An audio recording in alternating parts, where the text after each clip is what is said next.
Hey guys, welcome to today's video on why you may not have the right level of energy for your next level.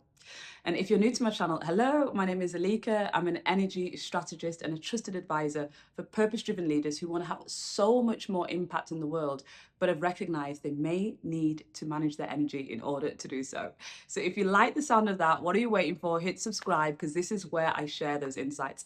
And today's video is a big insight that I am really excited to share with you.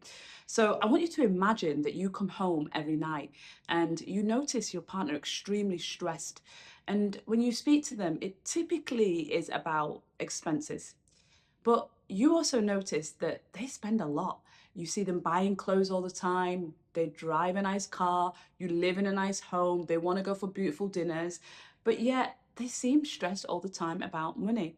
And when it comes to your finances at the end of the month, you start to notice that their expenditure is far more than their income.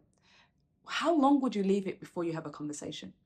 I know that most of you would start thinking, I need to get onto that straight away. And luckily, oh my God, if that was to happen to me, that would be a really big issue for me because I'm very sensitive to the abundance of money that I have and want to receive. But equally, I've always been somebody that has never had any debt. So I know I wouldn't personally not be able to cope with that well. But this is really about thinking about your energy expenditure because this is what I see in high achievers is that you have all of this desire for the next level, but because you're not managing your energy, you don't even notice where you're leaking it. And when we start looking at your life through through the lens of energy, so for me, that means that when I start doing my energy audits with my clients or my potential clients, I immediately see these energy leaks. So I want to start with first where I see these energy leaks. And the question I want you to be thinking is, where is your expenditure of your energy not matched with what you're receiving? So, a really big place that I see this is honestly relationships. I have so many people that I interact with where I see that they want to do some amazing things in this world, and the relationships around them are not going to offer that support to do so. So this can happen when, for example, you're in very transactional relationships. And we all know it. We've all had those people around us that are what I call energy vampires, where they just take and take and take. And sometimes there's an unspoken rule. This happens a lot with family and actually really close friends, where your role and the identity that you have formed in your relationship is to give them something. And they have become so used to that expectation from you that when you don't feel like providing that thing for them, whatever it is, an idea, money, a shelter, whatever, then you can feel that they don't want to interact with you. I definitely had this recently where it came out of nowhere for me, but I realized that I was asked to meet an old friend for lunch, and I realized that I, in this lunch, found the whole time was spent about what I had been doing that could benefit her. So, how is my business doing? Who have you met recently? This kind of very transactional types of questions. But I also noticed that every single time I made an observation about her, some things that she said she was working on, and I gave some insights to it, I was shut down immediately. And I could tell very quickly that I actually was just brought into that conversation to help this person get to their next level, and not because there was a genuine interest in catching up. And you know that the moment you start understanding that how important your energy is, you become extremely sensitive to this. And obviously for me, this has been over a decade. So I am so sensitive that for me, this was very difficult that I hadn't picked this up before. So when you are giving all the time in relationships that are very transactional, that don't have any depth, you are going to find that you're not going to be able to use that energy in ways that you should. Another way that I see this come up is in your health. So when I just got back from Bali, and it was so beautiful to be so inspired about the way people take care of their body. they are all over it. Everybody wants to have the beautiful body. They want to show up in the beach clubs looking beautiful. They're walking around in the most amazing swimsuits. Everybody looks beautiful, well taken care of. They've got the Bali glow because it's gorgeous. And then the food, the environment, everything supports it. But you also see a lot of bodies that are very rigid, like they are machines. And you see how, so we went to this one restaurant and it's not my kind of place, but it's extremely healthy. This is exactly why it's not my type of place. It's like one of those places that you can imagine a gym owner that became a nutritionist would open, where all the foods are counted by macros and you can build your own bowl, which is great. But it's like everything is based around using the food as a science. And of course, it's really great and convenient for people. And I have eaten in those places a lot. And, you know, I think when I opened my own restaurant, one of the biggest things I wanted to do was to not use food as a science and remind people that just good food is good food. But in this place, everybody I could see were also like robots. So you could see, firstly, I've never been in a restaurant where so many people were eating alone. Like everybody was there, was eating alone. Secondly, all those people that were eating alone either had their laptop open or had their headphones on and they were looking at their screen. And there was a sadness that came to me as I realized that all of these people are interacting with their computers or their technology instead of interacting with others over food. So that was the first thing I recognized. The other bit is that every single person that looked like that was in phenomenal shape. I mean, really amazing shape. I remember this girl sat next to me and I just thought, she is beautiful. Then she opened up her laptop and she said to me, oh, can you just watch this while I go to the toilet? And I thought, how can a girl this beautiful, with a body like that, need me to look after her laptop? I mean, like, she must have men fighting over, like, carrying her, I'll take you to the toilet, you know, this kind of thing. So there was this sadness because I could see that this place was very transactional, but it also was inviting a certain type of person that goes to the gym every day. They eat in a place that can give them the food in the portions, in the right amount, in the right quantity. They open up their computer to optimize the time by working or watching whatever they need to watch. And it was just like very robotic. And what I think there is your energy when it comes to your health shouldn't be like rigid. It shouldn't be that you're over expending on how you work out so that you can't have anyone to have dinner with because you've not built those relationships. It cannot be that you are having your dinner and you can't close your laptop or your phone to just so that you can just be present with your food. You know, it cannot be that you are not taking care of your own emotional and mental well-being by muting everything that you say in case you might upset somebody. That's going to create a lot of anxiety in you.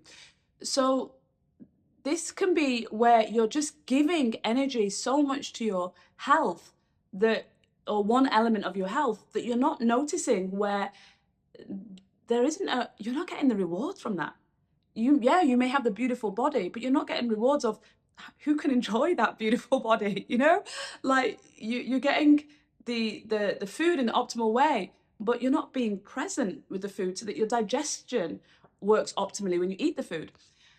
And then the third thing that I would say around this area of expending your energy and not necessarily getting those returns is where I see people in how they build their businesses. So you may be thinking, like, how can I acquire my next business, or how can I take my business to that next level? How do I grow this particular area of my business? How do I hire more people in my business? But what I often see is that when you're thinking about that next level of your business, you haven't really thought about, how do I deepen the relationships that I have with the people, for example, in my business, so that I can see if they're best utilized in how they want to use their energy, right? So every month I have a review with my team. And one of the things I always look for is, are they doing something that they don't enjoy? because I don't want them to be doing something that they really don't enjoy and me be thinking that that's something that somebody else could do in the team or that I could do, or that could be better optimized at the moment with AI, you know? So, but I see this all the time in that we are very transactional and linear in how we have to grow our business.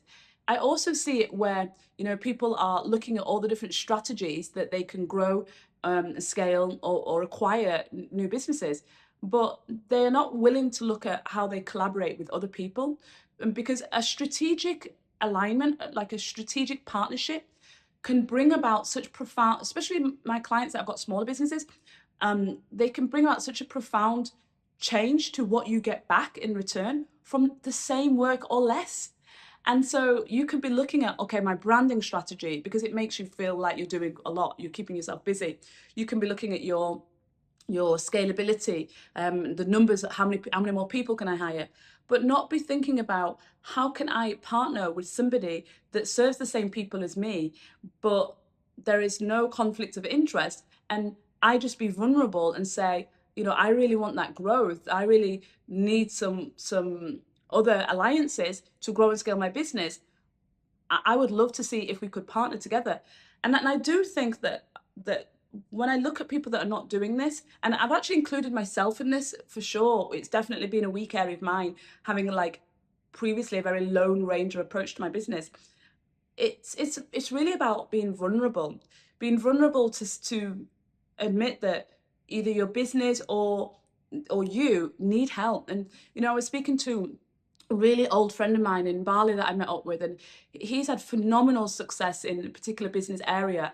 And now he's at the season in life where he doesn't really need to work, but he's got still that high achiever part of him that's ambitious, that just needs to do something. But he's really adapted to the Bali lifestyle that's, much more laid back and lifestyle driven. And he can't find that get up and go. And, when we were having a conversation, I realized that he'd finally admitted that he is somebody that just needs to be in partnership. He has to have a team of people that like him sharing his ideas with the team. It just really generates. He's not someone that can work alone. He has to have someone that is on his back almost to hold him accountable. And he also loves to have it in a way that his business is providing another service to another big business. Like when we looked at what is always been helpful for, what's been helpful for him, we realized that one of his business models had been to sell a large amount of tickets, but there was always somebody on this other side of that was managing that, and that partnership works really well. And just kind of admitting that and being vulnerable in that way was so enlightening for him, because he wasn't sharing with me anything that he needed me to act on, but I think he obviously felt comfortable that he could be vulnerable with me in that particular scenario, where I think there's so many of us that want that next level of growth in our business, but because we're not willing to be vulnerable, we don't really allow those partnerships to be formed. So hopefully if you think about this, you can really ask yourself, where in my life am I investing my energy, but I'm not getting that return back? And the idea there is that you start to see, oh my gosh, these are big energy leaks where I can get back. And that leads me to the second thing I want to talk to you about, which is not just where am I giving my energy where I'm not getting the return, but where am I receiving or not, sorry, where am I not allowing myself to receive where I've actually already invested the energy? So what this looks like is, so many of us have built so much success in particular areas, and we are in a position where we can get the returns, we can collect the dividends, you know what I mean? And we don't allow ourselves to. So when I look at this, for example, it could be that in your relationships, you have built a phenomenal network, you've built a phenomenal community. And a bit like what I was saying before, you are not asking your community for support. You're not asking your community if they can help you with something. So I've run a women's mastermind for over 5 years. And when I moved from Singapore to Dubai, I just left that as a WhatsApp group. And I realized that in the WhatsApp group that so many of the women were not really saying, I need help with something. And I sat and I thought, okay, maybe the things that I share are not really something that they're really interested in. And I did a little poll. And in the poll, I just asked, what's everyone working on? And I could see immediately that there was a lot more response to that poll. And yes, polls are more engaging than there was to where I'm just sharing other things that I'm working on, or that's, that I think would be of interest to them. And I thought, okay, this is interesting, because is it that the poll allows them to be vulnerable on the area that they are really wanting some support on or working on, without actually sharing in the level of vulnerability that's required to go deeper in that and to actually receive what you really want help with?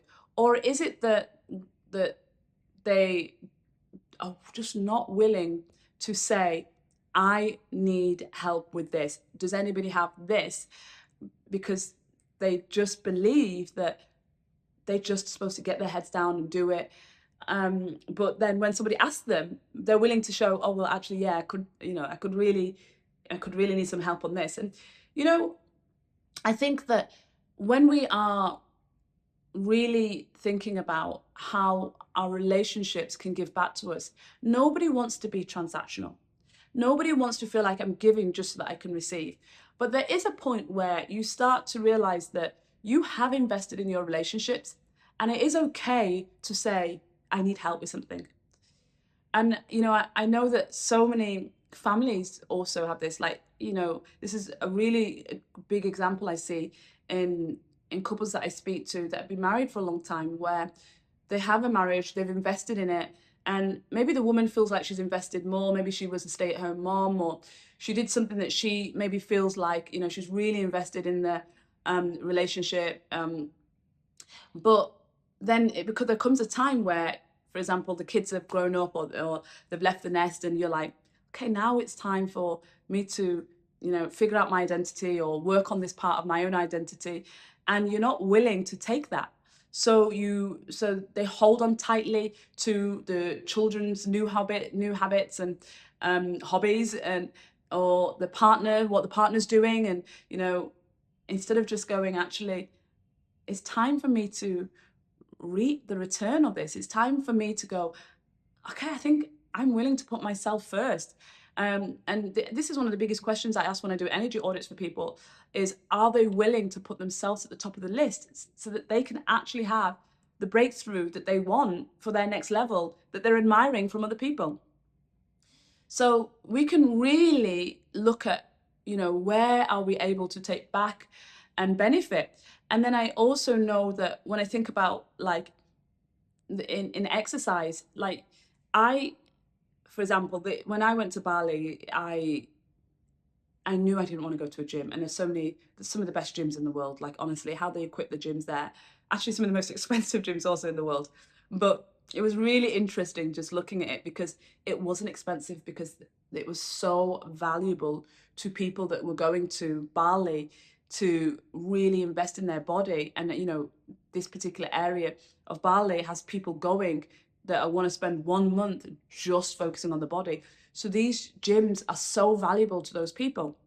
But when I was thinking about my own exercise routine, one of the things that I have been able to do in the last 3 months that I've been away from Dubai, where I've been a little bit more on the go, obviously we were on honeymoon, is I've been able to go, I'm not going to push my exercise, especially my resistance training, but I am going to be super consistent. And what I thought to myself, and I said this to Matt, I said, you know what I really want us to do is go back at the end of the 3 months and feel like we've got a solid foundation in our body. So we're going to do our primal moves. And if you haven't seen my video already on, like, an exercise routine that I always showed my clients that you can do in the space of a bathroom towel, just leave a comment and it'll remind me to share it with you. But I wanted us to have a solid foundation. So this meant our primal moves, these functional moves that everybody should be able to do. Like, if you can't do your 10 push-ups of your own body weight, then really, what are you pushing weights for in the gym, you know? So these kind of moves that I want my body to be functionally strong at before I go in the gym. And I thought this is a really good period of time that I can give myself of 3 months of just working on that. But why? Because I could reap back also that investment that I have made in terms of strength training, building muscle, flexibility, and cardiovascular. That for me, 3 months of just going, okay, now I'm going to rein all of that back and focus on, okay, I'm still going to walk. In fact, I increased my steps to an average 8,000, but I think I did more like average of 9,000. So I did increase there. But I thought on the resistance training, I'm going to focus not on lifting heavy, but on technique and mastery over the foundation being very solid, slower, more present movements, so I can figure out any niggles in my body and really get that foundation solid. And it was so beautiful because today I went to the gym. I'd created a new exercise routine that I was going to do for resistance training for 4 weeks that I'm here now in the gym. And we have all the equipment. We have a brilliant, well-equipped gym. And I thought when I was working out today, oh my God, this feels so good. It felt so good in my body. Like as I was doing my deadlifts, I felt strong. As I was doing like some of the movements that I don't like Russian, what do you call it? Russian split squats. But I felt really strong with it. And it was because of that investment. I was able to take 3 months and go, okay, time to reap my rewards for everything that I have been doing to invest in my own body. And I think that sometimes in your business, you also can look at, maybe this is a season of going, maybe I'm not going to grow. Maybe I'm just going to maintain. Or maybe you can go, maybe it's time to take some time off. Maybe with all the work that I've done, the best thing that my business could benefit from right now is me taking time out, going to travel or going to do something really creative where I have no responsibility and I'm just in my creative genius. And you know, I think this example is really, really pertinent to my experience right now, which, having taken a 3-month honeymoon, I knew I was always going to keep my business ticking over. But I knew that in the way that we were investing in our relationship for those 3 months, that I wasn't going to be able to invest in my business in the same way. But I have spent a decade building a lifestyle business and teaching others and also myself in the process of how to manage my energy efficiently.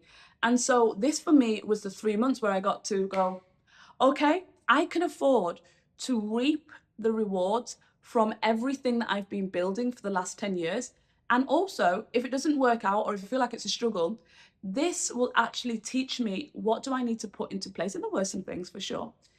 But what do I need to put into place so that my business can go to that next level? And I can feel it now. I have come back feeling so driven, so ambitious, wanting to work hard, which is not really my vocabulary anymore, but you know, work smarter.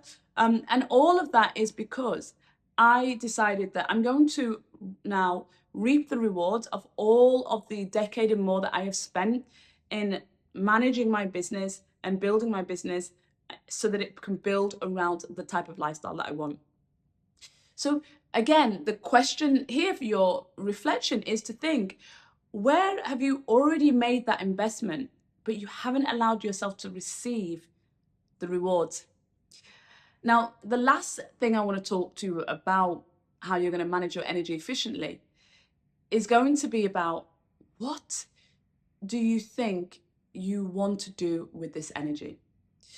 So let's say you start monitoring really well where you're giving energy away but not receiving it.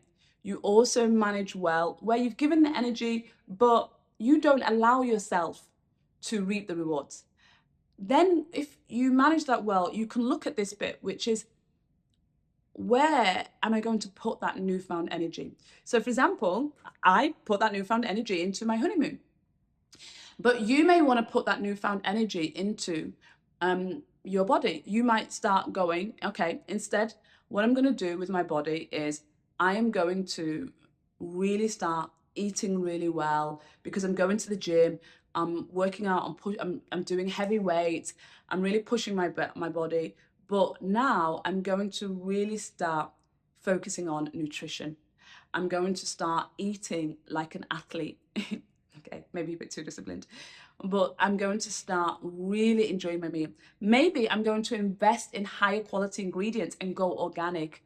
Maybe I'm going to invest in my cookware, and I'm going to make sure that everything is like BPA free. We were just talking today actually about getting a new air fryer, and I said, yeah, I'm willing. I don't mind waiting a bit because I want to look into which air fryers have, they're not plastic inside and what the materials are made of. So it's like, yeah, maybe it's time for you to invest in your cookware, because you've done so much investment into the other areas that this now feels to you like, okay, this is where I'm going to put my focus, my energy. Maybe you look at your life and go, okay, now it's time to, and this was me actually, the beginning of last year. It's the beginning of last year now. Yeah, the beginning of last year. So the summer I moved to Dubai, and I knew when I came to Dubai, business had to do really well. I wanted to grow and take it more to the next level. I wanted to be international. But here's what I knew. I knew that last year for me was the priority was relationships. It was intimate relationships. And it's no surprise when I put all that energy that I would normally put into business and my health, that I put all of that into relationships as the priority, that I wasn't turning down dates because I needed to work harder or needed to go to a networking meeting. If I needed to go to a networking meeting, I thought that would be a great opportunity to meet a great guy. So I went to business networking meetings that would be where I could meet a great guy. So what I want you to see from that is you can do two at the same time, but you always have one that is the primary one. So I was definitely not going to go, okay, I'm not going to do anything on my business, but I definitely felt like the relationship was where I put my most energy. And so, it happened so quickly for me. I mean, it happened that I met Matt, in October, and that we got engaged and after 3 months, and that we just got married. But I know that wouldn't have happened had I not spent the last 5 years also investing in my own personal growth, also embodying and integrating everything that I teach you about managing your own energy and noticing where your energy leaks are. But I also had to say, where am I going to intentionally put my energy this year? And for me, that was relationships. So definitely. And then when you have the relationships, then maybe you might go, okay, I've really taken good care of myself. I've really invested in my relationships. I can see the fruits of my labor. That's where I am now. Now I'm like, okay, I'm doubling back. I want to focus on my business now. So for me, for example, I feel like my business has a solid foundation. I feel like I've trained my team well. I feel like I've got other resources that support my business. My business is really now based on, what activity I do. But the next thing for me is I've just written my book, my first book, The Energy Audit. And with The Energy Audit, I really feel like this is my new baby. And that this is just such a beautiful part of the ecosystem that I've created around human energy, that I really feel like my priority right now is to give that book the opportunity to reach so many more people by sharing those insights in intimate occasions. So I'm now looking at, how can I share the insights of the book on more podcasts? How can I create some more intimate experiences around the book? And this feels just naturally the right place that I want to put that energy intentionally. So hopefully from all of this, you can see that if you want to move yourself to that next level, you have to look at your balance sheet, and you have to look at where are my incomings and where are my expenditures. But you also need to look at where have I not collected the interest? Where have I not collected the dividends when I've already made those investments? I've invested in the capital, I've invested in the assets. So where can I reap now some of the rewards of that? And when you do that, you actually may realize that this is not about working harder, doing more, which is so the typical pathway for so many of you. This is actually about being way more strategic with how you use your energy. And when you do that, you actually can move that energy so beautifully into what is the next level for you without actually doing more. And so I have really enjoyed this video today, but I would love to hear from you. And so I want to give you a really clear exercise that you can do, which is to examine your balance sheet of life. Look at the incomings, look at the expenditures, and look at where you haven't collected your interest. And ask yourself in each of these areas, what do you need to do? And let me know how you get on with that in the comments below. I really love hearing from all of you, you know, in all the different ways that you may connect with me and tell me that you like my work. I always say that the best place to really get deeper into this work with me is by signing up for my newsletter, and you'll see the details in the description, because that's where I feel like I can be my most vulnerable to share things with you, like of what I'm going through as I'm auditing my life in that very moment. And I think that you get a very practical insight of how I'm actually using energy as my most valuable currency. So definitely sign up for the newsletter if you haven't already. And I do want to put details of my book that's coming up in the description as well, so you'll have that there. And yeah, share with me your feedback. I really enjoyed this. I hope you've enjoyed it too, and I'll see you on the next one.